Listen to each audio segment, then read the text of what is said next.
precisely that unique language, unrelated to all the families of languages around Georgia. But these people then spoke to him and said to him, O Zulkarnain, surely Gog and Magog are perpetrating acts of fasad in our land, corrupting and destroying. Can you help us? Can you build a barrier in this pass between the mountains to keep them out? Zulkarnain should have said, I don't need to build any barrier, I've got power. I'll just go in there and beat the living daylights out of them. Because he has the power. Allah gave him the power. But he didn't do that. He agreed to build a barrier, indicating that they also had power. And there were limitations to his power in relation to them. There is something mysterious going on here. There are lessons to be learned by a mind and a heart which is restless, to use the Quran to explain the world today.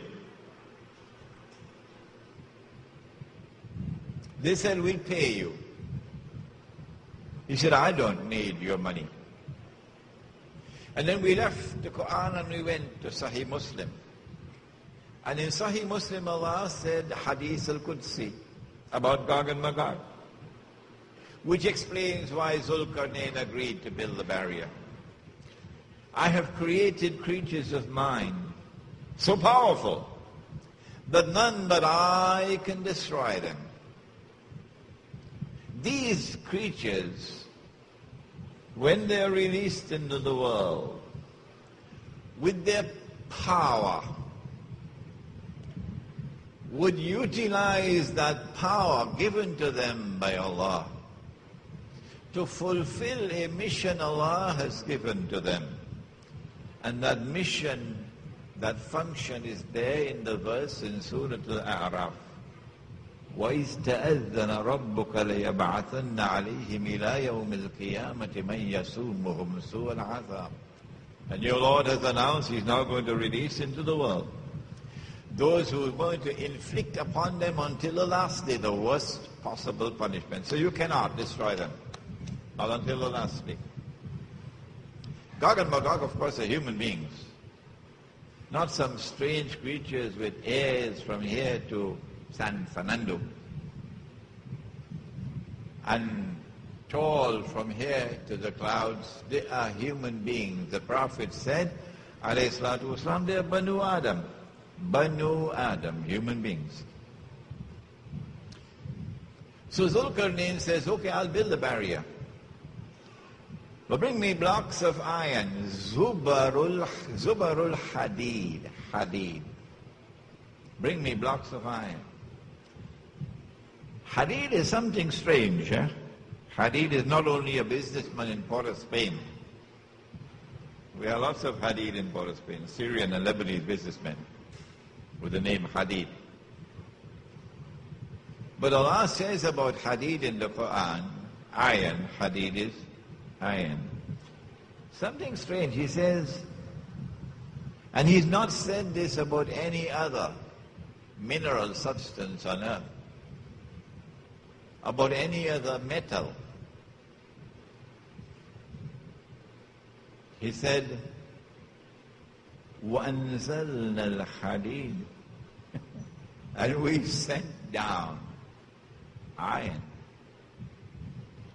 Maulana Fadlur Rahman Ansari rahimahullah, in his book Quranic Foundations and Structure of Muslim Society, and we still have the Pakistani edition, and it belonged to Maulana Sulaimani, and he's selling it at a very reasonable price. وَأَنزَلْنَا الْحَدِيدِ, Maulana Ansari says this may indicate that iron did not constitute part of the original constitution of the earth, and that iron came subsequently, perhaps through a meteorite, in accordance with the divine plan, strikes the earth. وَأَنزَلْنَا الْحَدِيدِ. So bring me blocks of iron. And with the blocks of iron he built a barrier which barred the pass between the two mountains. And after he had built the barrier, he said, now blow with your bellows. And he took copper, which would prevent the iron from rusting. We got some engineers here as well. And then the molten copper was poured on the iron barrier. And when it was built, he said, as Alexander the Great could not have said, have you got peanuts in your head? How could Alexander say, هذا رحمة من ربي?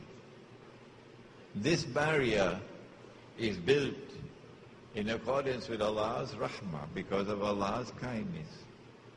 Now listen to what follows. Could never have come from the lips of Alexander. فَإِذَا جَاءَ وَعْدُ رَبِّي.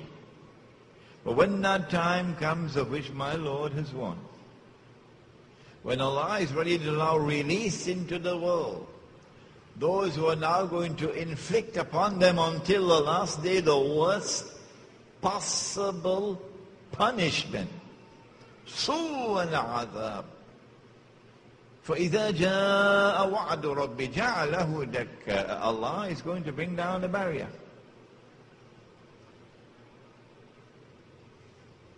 And Allah's warning will then come to pass.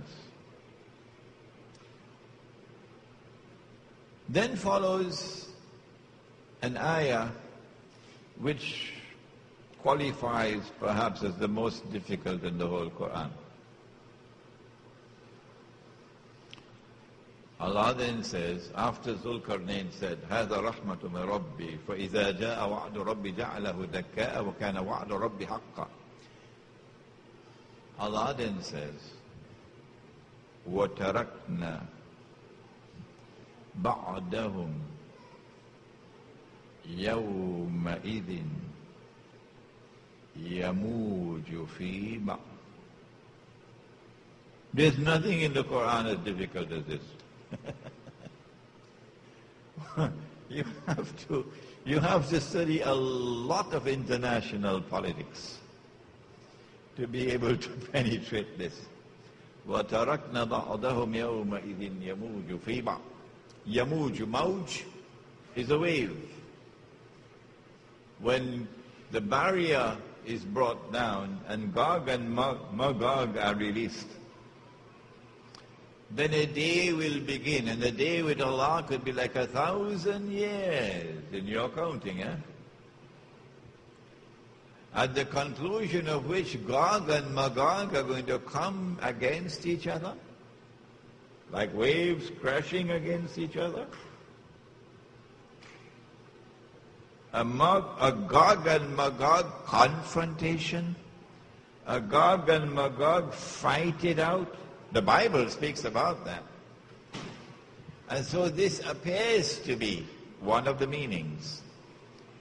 That at the end of history there's going to be a catastrophic collision between two forces of equal power and indestructible power.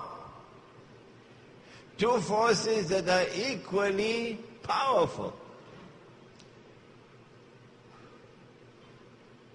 When we leave the Quran and go back to the Hadith, we find about Gog and Magog that they are people whose power, this is back in the Quran, in the Ya'juj